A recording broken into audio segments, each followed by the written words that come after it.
Hi everyone, in front of me I've got Motorola Edge 30 Fusion, and let me share with you how to reset camera settings on this device.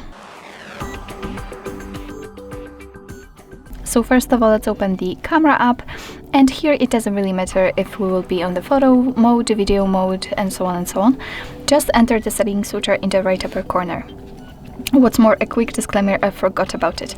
I hope that you can see this line. It is a leveler, and I've applied it before I've started the recording because I'd like to show you the visual evidence that the reset option will work. So after a whole operation, this leveler should disappear.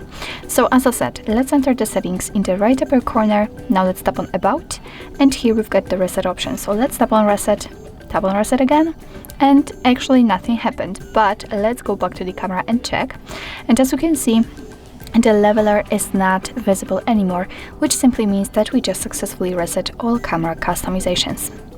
So basically that's all. This is how to reset the camera in your Motorola Edge 30 Fusion. Thank you so much for watching. I hope that this video was helpful, and if it was, please hit the subscribe button and leave the thumbs up.